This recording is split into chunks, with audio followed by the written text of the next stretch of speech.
Hello दोस्तों, आप सभी का स्वागत है हमारे YouTube चैनल बी टॉपर में। सो फ्रेंड्स, बिहार बीएड प्रवेश प्रक्रिया 2024 को लेकर बहुत बड़ी खबर लेकर आप सभी के सामने आया हूं। जैसा कि आप सभी को पता है कि बिहार बीएड एंट्रेंस एग्जाम में सम्मिलित हुए छात्रों को 4th लिस्ट तक कॉलेज जो है आवंटन हो चुका है। 4th लिस्ट के बाद में जिन छात्रों को कॉलेज नहीं मिला था उन स्टूडेंट्स को स्पॉट एडमिशन या स्पॉट राउंड काउंसलिंग स्टार्ट होने का बेसब्री से इंतजार था। लेकिन कल एक चौंका देने वाला नोटिस सामने आया, जिससे आप में से बहुत सारे स्टूडेंट जो स्पॉट एडमिशन लेना चाहते थे काफ़ी ज़्यादा चिंतित हो गए, काफ़ी ज़्यादा परेशान हो गए। मुझे लगातार इंस्टाग्राम पे आप लोग मैसेज करने लगे कि सर ये क्या रियल नोटिस है, क्या ये नोटिस ऑफिशियल है, क्योंकि ऑफिशियल वेबसाइट पे वो नोटिस अपलोड नहीं हुआ था। लेकिन स्टूडेंट्स ग्रुप में वो जो नोटिस था वो बहुत तेज़ी से वायरल हो रहा था। वो नोटिस मैंने भी देखा और उस नोटिस पे मैंने कल एक वीडियो बनाकर आप सभी को नोटिस के बारे में बताया भी था कि यह नोटिस देखने में बिल्कुल हूबहू रियल लग रहा है और यह भी पॉसिबल है कि ये नोटिस ऑफिशियल ही हो, कल यानी आज के दिन अपलोड होना रहा हो, लेकिन कल ही इसको वायरल कर दिया गया, किसी अधिकारी के माध्यम से व्हाट्सएप वगैरह पर शेयर कर दिया गया। जो नोटिस रियल है वही वेबसाइट पे अपलोड होना है, लेकिन ये बाहर हो गया है। लेकिन जो भी चीज़ें होगी वो कल आपको बताऊंगा, यह भी मैंने बताया था। फाइनली दोस्तों सब कुछ कंफर्म हो गया है। आप में से बहुत सारे स्टूडेंट मेरे साथ इंस्टाग्राम पे जुड़े हुए हैं। जो स्टूडेंट जुड़े हैं उनको तो मैं सभी को डाउट क्लियर करता हूँ, रिप्लाई करता हूँ। जो बच्चे पूछ रहे थे सर स्पॉट एडमिशन होगा या नहीं होगा, या फिर अगर नया नियम अगर लागू होगा तो क्या मेरा एडमिशन हो पाएगा या नहीं हो पाएगा। आप में से बहुत सारे स्टूडेंट मुझे मैसेज कर रहे हैं, मैं सभी को रिप्लाई भी कर रहा हूँ। मुझे इंस्टाग्राम पर फॉलो जरूर कर लेना और जो भी आपके डाउट्स हैं, जो भी आपको टेंशन है, जो भी और ऑप्शन है वो सब आपको यहाँ पर बताऊँगा इंस्टाग्राम पर। तो ये मेरा यूजर आई डी भैया, सभी लोग सर्च कर लो इंस्टाग्राम पर और मुझे फॉलो करके मैसेज डाल दो। मुझे जो भी होगा मैं आप सभी को सजेस्ट करूंगा आपके बेहतर के लिए कि आपका एडमिशन हो जाए। तो एक बार मुझसे कांटेक्ट करिएगा, मैसेज जरूर कर लीजिएगा मुझे। और अभी इस वीडियो में मैं फाइनल करने वाला हूं कि आखिर क्या हुआ, क्या वो नोटिस रियल था या फिर फेक था, और अगर रियल था तो क्या स्पॉट एडमिशन होगा या फिर कुछ नया नियम है। सारी जानकारी इस वीडियो में देने वाला हूं। इसके साथ साथ जो बच्चे बीएड एंट्रेंस एग्जाम में फेल हो गए थे या किसी कारणवश काउंसलिंग में भाग नहीं ले पाए, ठीक है, वो तो अब स्पॉट एडमिशन ले नहीं सकते हैं या फिर डायरेक्ट एडमिशन हो नहीं सकता है। तो उन लोगों के लिए ऑप्शन है भी, या हरियाणा में एडमिशन ले सकते हो। जो फेल हो गए हैं, जिनका काउंसलिंग नहीं हो पाया है, वो लोग यहाँ पर ले सकते हैं। या जितना फीस है बिहार में वो अफोर्ड नहीं कर सकते तो बिहार के बजाय आप हरियाणा में एडमिशन ले सकते हो। बहुत ही आसान किस्तों पे आपकी फीस जमा हो जाएगी, सभी पाठ्य सामग्री आपको प्रोवाइड कर दिया जाएगा, सारी सुविधाएं दी जाएगी। अगर आप एडमिशन के लिए इच्छुक हो तो आप इस नंबर पर कॉन्टेक्ट करके अधिक जानकारी ले सकते हैं। आगे बढ़ता हूं दोस्तों, तो ये नोटिस है जो कल बहुत तेजी से वायरल हो रहा था और इसके बारे में आप सभी को मैंने वीडियो बनाकर बताया भी था। ये पूरा शेड्यूल यहाँ पर बताया गया। इस नोटिस में स्पॉट एडमिशन का कहीं जिक्र नहीं किया गया। स्पॉट एडमिशन के बजाय एक नया शब्द सेंट्रलाइज काउंसलिंग शब्द जोड़ा गया और यही यहाँ पर बहुत बड़ा कंफ्यूजन क्रिएट किया। सेंट्रलाइज काउंसलिंग में इन्होंने यह बताया, इस काउंसलिंग में, इस नोटिस में यह बताया जा रहा था कि स्पॉट एडमिशन के बजाय अब हम काउंसलिंग कराएंगे, जिसमें 20 तारीख यानी आज को इन्होंने बताया कि हम रिक्त सीटों का लिस्ट जारी करेंगे। उसके बाद कल से यानी 21 तारीख से लेकर और 22 सितंबर तक यानी कल और परसों तक आप लोग सभी लोग जिनको कॉलेज आवंटन नहीं हुआ है वो लोग 3 कॉलेज चूज कर सकते हैं। उसके बाद 24 तारीख को अलॉटमेंट आएगा कि कौन सा कॉलेज आपको मिला है। उसके बाद आप 25 से 28 के बीच में आप 3000 रुपये कन्फर्म फीस जमा करोगे और 25 से 28 के बीच में ही आप उस कॉलेज में जाकर एडमिशन लोगे। ये प्रक्रिया यहाँ पर बताई गई और मैंने ये भी बताया था कि नोटिस बिल्कुल रियल लग रहा है, केवल ऑफिशियल वेबसाइट से आने से पहले इसको वायरल कर दिया गया है, ठीक है। और मेरी बात सही साबित हुई है। मैं जो भी कहता हूँ बिल्कुल सही कहता हूँ, भले बात आपको अच्छी ना लगे या आपके हित में ना हो, लेकिन मेरा काम है आपको असलियत बताना, सच्चाई बताना। मैंने बताया भी था और वही बात आज न्यूज़पेपर ने प्रूव कर दिया। ये आज की कटिंग है दोस्तों, जो कल नोटिस वायरल हुई थी उसी के मुताबिक यहाँ पर न्यूज़पेपर में खबर छपी है। वो नोटिस बिल्कुल रियल है और अभी आज थोड़ी देर बाद उसको वेबसाइट पर भी आप देख सकते हो। यहाँ पर बताया गया खाली सीटों पर अब होगा केंद्रीयकृत नामांकन, यानी सेंट्रलाइज्ड काउंसलिंग होगा। यहाँ पर अब केंद्रीयकृत नामांकन जो मैंने बताया वही चीज है, यानी कि अब आपको करना क्या होगा कि आज आपको एक वैकेंट सीट की लिस्ट देखने को मिलेगा वेबसाइट पे, जिसमें यह पता चलेगा कि किस विश्वविद्यालय के किस कॉलेज में कितनी सीट खाली है। उसके बाद आप कल से लेकर परसों तक आप 3 कॉलेजों का चुनाव कर सकते हो। लेकिन कौन कौन छात्र, जिन छात्रों को कोई भी कॉलेज अलॉट नहीं हुआ था, ये ध्यान रखना आप लोग।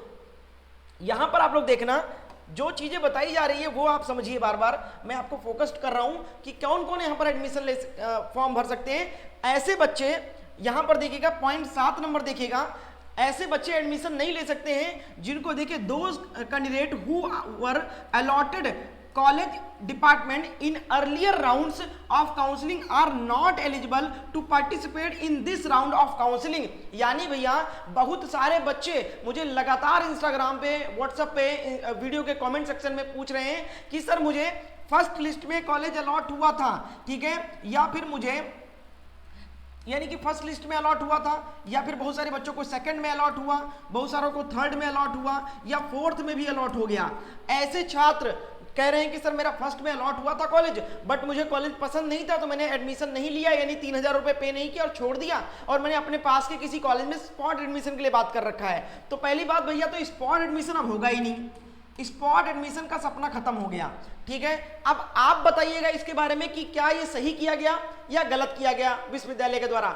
आपको लग रहा होगा गलत, लेकिन अभी मैं समझाऊंगा क्यों ये सही है सेंट्रलाइज काउंसलिंग, क्यों स्पॉट एडमिशन गलत है, ठीक है। अब यहां पर आप लोग अपना प्रतिक्रिया कमेंट करें कि स्पॉट एडमिशन होना चाहिए या फिर ये जो नया नियम आया है सेंट्रलाइज काउंसलिंग, ये होना चाहिए, हमें कमेंट बताना।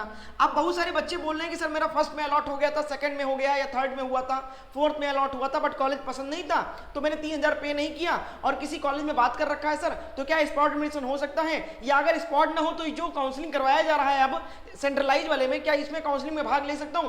बिल्कुल नहीं ले सकता हूं। यहां पर साफ साफ बताया गया भैया, those candidate who were allotted college department in earlier rounds of counselling are not eligible to participate in this round of counselling. तो भैया अब आप लोग बताओ क्या ये सही है या गलत है। बाकी मौका देना चाहिए था, मुझे लगता है कि मौका देना चाहिए था, क्योंकि यूपी बीएड में मौका दिया जाता है, जो बच्चे कॉलेज छोड़ देते हैं उनको भी मौका दिया जाता है बाद में पूल काउंसलिंग में फॉर्म भरने का या काउंसलिंग कराने का। आप लोग ज्यादा से ज्यादा कमेंट करो, अगर ज्यादा संख्या होगी तो मैं भी बात करूंगा ललित नारायण मिथिला यूनिवर्सिटी से इस बारे में कि बहुत सारे बच्चों ने कॉलेज मिलने के बाद छोड़ दिया था, तो उनको भी मौका दिया जाए इसमें, ठीक है। कमेंट करें, इस वीडियो को ज्यादा से ज्यादा शेयर करें, लाइक करें, 1000 लाइक आना चाहिए इस वीडियो पर भी यार, सभी लोग शेयर कर दो फटाफट। अब इसके बाद बात करते हैं इस नोटिस के बारे में। यहां पर पूरी खबर दी गई है, यहां पर देख सकते हो कि यहां पर देखिए बताया गया है आज जारी होगी कॉलेज वार रिक्त सीटों की सूची। यहां पर यह भी बताया गया है सीईटी पास एवं पंजीकृत गैर नामांकित, देखिए बार बार यहां पर क्या कहा जा रहा है, गैर नामांकित, जिनको नामांकन नहीं हुआ था, जिनको कॉलेज नहीं मिला था, उन छात्रों के लिए खाली सीटों पर नामांकन फिर से मौका मिलने जा रहा है। गैर नामांकित शब्द यूज किया जा रहा है, यानी जिनका नामांकन नहीं हुआ था किसी कॉलेज में उनके लिए है। यानी भैया पूरी तरीके से जो विश्वविद्यालय वो सख्त है इस मामले में कि जिनको कॉलेज हमने दिया था और उन्होंने नहीं लिया, कॉलेज छोड़ दिया, उनको हम मौका नहीं देंगे। क्योंकि ये इसीलिए रुख अपना रहे हैं क्योंकि कंपटीशन बहुत ज्यादा है। आप ललित नारायण मिथिला यूनिवर्सिटी का मतलब ये है कि आपको हमने मौका दिया, इतनी भीड़ है, बच्चों की होड़ लगी हुई है एडमिशन के लिए, बच्चे कॉलेज मिल नहीं रहा है और आपको हमने कॉलेज दिया और आप कॉलेज छोड़ दिए, नहीं लिए, है ना। तो ये सारी चीजों को देखते हुए जो है ललित नारायण मिथिला यूनिवर्सिटी चाहता है कि जिनको कॉलेज मिला था उनको हम मौका अब नहीं देंगे, ठीक है।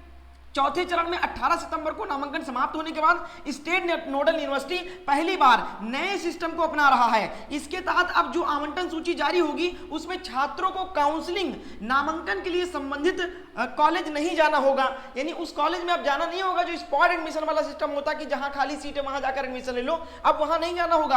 अब आवंटित कॉलेजों को संबंधित विश्वविद्यालय में आकर छात्रों का एडमिशन लेना होगा, यानी कि जो भी कॉलेज हुए हैं वो उस जिस विश्वविद्यालय का वह कॉलेज है वहां पर आपका डॉक्यूमेंट वेरिफिकेशन होगा, ठीक है। प्रदेश के सभी 14 विश्वविद्यालयों में सीईटी बीएड में के नोडल पदाधिकारी के निर्देश में इन छात्रों का विश्वविद्यालय मुख्यालय में ही नामांकन लिया जाएगा। बता दें कि पूर्व में तीसरी सूची के बाद स्पॉट राउंड के तहत नामांकन लिया जाता था, इसमें काफी अनियमितता की शिकायत स्टेट नोडल विश्वविद्यालय को मिलती थी। इससे सबक लेते हुए कुलपति प्रोफेसर संजय कुमार चौधरी के निर्देश पर इस बार स्टेट नोडल विश्वविद्यालय ने स्पॉट राउंड की प्रकृति ही बदल दी है। पिछली सूचियों में शामिल गैर नामांकित छात्रों को इस राउंड में भी शामिल होने का मौका नहीं दिया जाएगा। जी हाँ दोस्तों, यहां पर एक बात मुझे ये भी नहीं समझ में आई है, इन्होंने ये कहा पिछली सूची में शामिल गैर नामांकित छात्रों को इस राउंड में भी शामिल होने का मौका नहीं दिया जाएगा। ये मुझे लग रहा है गलत लिख दिया गया है, क्योंकि भाई जिनको कॉलेज नहीं मिला है उनको तो मौका दिया ही जाएगा ना। ये अभी मेरे को तो समझ ही नहीं आ रहा। अब आप लोग बताओ क्या कहना चाह रहे हैं, क्या ये ऐसे छात्रों को मौका देंगे कि जिन्होंने काउंसलिंग ही नहीं कराया था? ऐसा नहीं है, ये गलत पेपर में छप गया है, यहाँ पर ये चीज गलत है। उन लोगों को मौका दिया जाएगा जिनको कॉलेज अलॉट नहीं हुआ था। सीईटी बीएड कोर कमेटी ने निर्णय पर लगाई मोहर। इस निर्णय पर सीईटी बीएड कोर कमेटी ने मोहर लगा दी। बैठक में वित्तीय परामर्शी इंद्र कुमार, स्टेट नोडल पदाधिकारी, इन सभी शामिल थे। अच्छा, मैंने जब कल कॉल किया था स्पॉट एडमिशन के लिए, मैंने जो वीडियो बनाया, वीडियो बनाने से पहले आप विश्वविद्यालय में बात किया कि स्पॉट एडमिशन के लिए नोटिस अभी तक नहीं आया, 18 तारीख बीत गया, 19 तारीख है आज। तो उन्होंने कहा कि मीटिंग चल रही है। तो हमने ये भी पूछा कि होना क्या है, स्पॉट एडमिशन होगा या फिफ्थ लिस्ट, तो उन्होंने बताया नहीं। कि उन्होंने बोला कि शाम को देख लेना जो भी वेबसाइट पे आएगा। तो मुझे कुछ तो डाउट हुआ था कि कुछ तो नया नियम ला रहे हैं, कुछ तो ये बात कर रहे हैं, हो सकता है फिफ्थ लिस्ट जारी करना चाह रहे हैं, लेकिन ये नहीं सोचा था कि ये नया रुख अपनाएंगे। मैंने सोचा था हो सकता है कि फिफ्थ लिस्ट जारी कर दें, स्पॉट ना कराएं ये, ठीक है। क्योंकि भैया स्पॉट एडमिशन में होता क्या है, बहुत ज्यादा कॉलेज वाले मनमानी करते हैं, एक्स्ट्रा फीस लेते हैं, बच्चों को परेशान करते हैं। इसकी वजह से यहाँ पर और बढ़ा चढ़ा कर फीस लेते हैं, 1.5 लाख के बजाय 2 लाख 2.5 लाख रुपए फीस लेते हैं। तो भैया ऐसा नियम जो लाया गया है, ये गरीब छात्र, जो बच्चा पैसा नहीं अफोर्ड कर सकता है, जिस बच्चे का नंबर कम है और एडमिशन वो कम पैसे में भी ले रहा है, लेकिन कोई बच्चा अगर ज्यादा पैसा दे रहा है तो उसको एडमिशन दे दिया जाता था। तो यहाँ पर ये चीज देखने को मिल रहा था, बच्चों की काफी शिकायत आ रही थी। तो इसको लेकर यहाँ पर इस नियम का बदलाव किया गया है। अब इसमें अगर आप पात्र हो काउंसलिंग में नंबर के अकॉर्डिंग तो आपको एडमिशन मिल जाएगा, नहीं तो नहीं मिल पाएगा, ठीक है। क्योंकि अब इसमें क्या होगा, सभी बच्चों को मौका दिया जाएगा जिनका भी 42 नंबर से ऊपर था, और अगर वो चांस है तो वहां पर एडमिशन हो जाएगा। अगर आपका अच्छा नंबर है तो हो जाएगा। सीटों की संख्या भी बताई गई, 4000 सीटों पर लिया जा रहा है नामांकन। प्रदेश के 14 विश्वविद्यालयों में 343 बीएड कॉलेजों के चौथे चरण के तहत 6618 सीटों पर नामांकन समाप्त हो गया।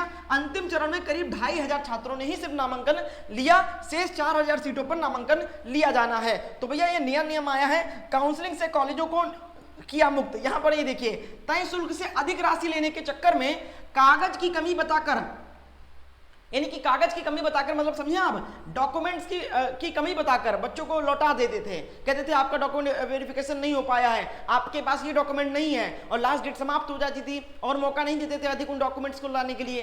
कुछ भी बताकर बच्चों को परेशान करके वापस भेज दिया था, जबकि वो बच्चा पात्र होता था, नंबर अधिक होने के बाद भी पैसा ज्यादा न दे पाने की वजह से, या ऑलरेडी पहले से वो किसी बच्चे का एडमिशन लिए होते थे, इसलिए उनको लौटा देते थे। और आवंटित छात्रों को छांटने की लगातार शिकायत पर इस चरण में कॉलेजों को काउंसलिंग एवं नामांकन से मुक्त कर दिया है। अच्छा हाँ, बात मुझे ये समझ में आया कि काफी बच्चों को ये स्पॉट एडमिशन देने के चक्कर में जिन बच्चों का आवंटन हो जाता था उस कॉलेज में, उनको भी लौटा देते थे। कहते थे आपका डॉक्यूमेंट वेरिफिकेशन नहीं हो पाया है, आपका एडमिशन नहीं हो पाएगा, और कैंसिल कर देते थे। ये इसलिए कर देते थे क्योंकि इन्होंने ऑलरेडी बहुत सारे बच्चों से एक्स्ट्रा पैसा लेकर बात कर रखते हैं कि हम आपको एडमिशन दे देंगे, उनसे 40-50 हज़ार रुपए एक्स्ट्रा लिए होते हैं। अच्छा, बहुत सारे बच्चे मैसेज कर रहे थे मुझे कि सर हम स्पॉट एडमिशन के लिए जा रहे हैं या वहां पर जा रहे हैं, तो कह रहे हैं सीट फुल हो गई है, जबकि यहाँ पर सीटें दिखाई जा रही है। तो बस यही बात थी कि जो कॉलेज वाले थे बहुत गलत कर रहे थे। जिन बच्चों को कॉलेज मिल जाता था वो कॉलेज, उनको भी वापस कर देते थे। कहते थे आपका डॉक्यूमेंट वेरिफिकेशन नहीं हो पाया है, और इस चक्कर में उनकी सीट बच जाती थी, और सीट बच जाती थी तो वही जिस बच्चे ने 40-50 हज़ार ज्यादा दिया होता था उसको एडमिशन देते थे। तो आप बताओ क्या ये सही है? ये सही मेरे को लग रहा है कि जो इन्होंने अपनाया है, क्योंकि भाई बच्चे को कॉलेज आवंटन हो गया, उस बच्चे ने 60, 70, 80 नंबर लाया, उस बच्चे को काउंसलिंग में कॉलेज अलॉट हुआ, और आप उसको लौटा दे रहे हैं सिर्फ पैसे ज्यादा लेने के चक्कर में, बताइए। और उसके बाद स्पॉट एडमिशन जब खाली सीट बचती थी उसमें अधिक पैसा लेते थे। ये सारी शिकायतें आती थी, और छात्रों को काउंसलिंग एवं शुल्क सहित नामांकन कार्य काले से संबंधित विश्वविद्यालय मुख्यालय में सीईटी के विश्वविद्यालय नोडल अधिकारी ही करेंगे। इससे वैसे छात्रों को मौका नहीं मिलेगा जिन्हें किसी भी चरण में कॉलेज आवंटित किया गया था। यहाँ पे देखो बताया गया, न्यूज़पेपर में ये चीज हाईलाइट किया गया कि इसमें वैसे छात्रों को मौका नहीं मिलेगा जिन्हें किसी भी चरण में कॉलेज आवंटित कर दिया गया था, परंतु वे नामांकन नहीं ले पाए थे। तो भैया इसको लेकर तो मैं बिल्कुल नाराज हूं कि भाई जिनको कॉलेज मिला था, कोई किसी कारण वो छोड़ दिए, कॉलेज नहीं लिए, उनको मौका देना चाहिए भैया। और इसका एक ही रास्ता है, मैं आपको बताता हूं अभी कि क्या होना चाहिए इसके लिए।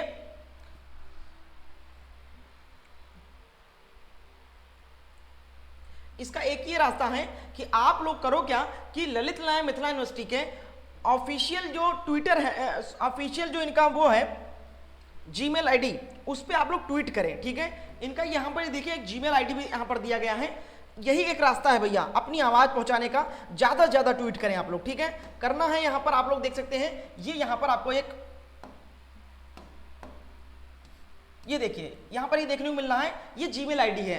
मेरे दोस्त, अगर आपको कॉलेज आवंटन हो गया था, आप किसी कारण में कॉलेज में एडमिशन नहीं ले पाए थे, बट अब आप काउंसलिंग में भाग लेना चाहते हो, जो सेंट्रलाइज काउंसलिंग होने जा रहा है, तो आप लोग इस ईमेल आईडी पर आप लोग ज़्यादा ज़्यादा मेल करें कि सर ऐसे स्टूडेंट, एक लिख लो आप, उसमें मेल में लिखना ये जीमेल आईडी है, नोट कर लो, स्क्रीनशॉट ले लो, और इस पर आप लोग लिखना कि सर मेरे इतने नंबर थे, मुझे कॉलेज इस राउंड में मिला था, लेकिन मुझे कॉलेज किसी कारणवश मैं कॉलेज में एडमिशन नहीं ले पाया, लेकिन मुझे कॉलेज में एडमिशन लेना है और आप मुझे मौका दीजिए कि मैं सेंट्रलाइज काउंसलिंग में भाग ले सकूं।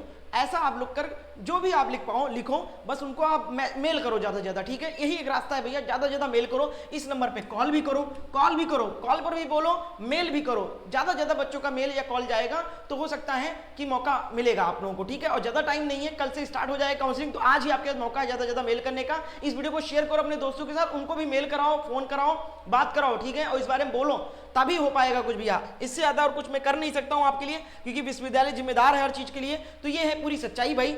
अब इसके बाद जो भी बात होगी, जो भी चीज़ें होंगी, अभी थोड़ी देर में आपको वैकेंट सीटों की लिस्ट देखने को मिल जाएगी, और ये जो नोटिस वायरल हो रहा है ये भी आपको ऑफिशियल वेबसाइट पर देखने को मिलेगा। जैसे ही आपका वैकेंट सीटों की लिस्ट जारी होगी, आप सभी को मैं इंस्टाग्राम पर इन्फॉर्म करूंगा। ये ग्रुप है मेरा बीएड स्टूडेंट के नाम से, इस ग्रुप को भी ज्वाइन करो। कहाँ पर मिलेगा? हमारे इंस्टाग्राम पे जाओ, सर्च करके आईडी, और ये ग्रुप भी ज्वाइन करो, बीएड स्टूडेंट। सारे अपडेट, सारे आपको जो भी न्यूज़ होगी आपको देता रहूंगा, तो ये ग्रुप ज्वाइन कर लो आप लोग, ठीक है। और मुझे फॉलो कर लेना, और बात करना है जो भी आप मैसेज कर देना मुझे। तो भैया उम्मीद करते सारी चीज़ समझ में आ गई होगी। सभी लोग वीडियो को लाइक एंड शेयर करो ज़्यादा से ज़्यादा। चैनल पर नए हो तो चैनल को सब्सक्राइब करके बेल आइकन करो। मुझे इंस्टाग्राम पे फॉलो करके मैसेज कर लीजिए। धन्यवाद।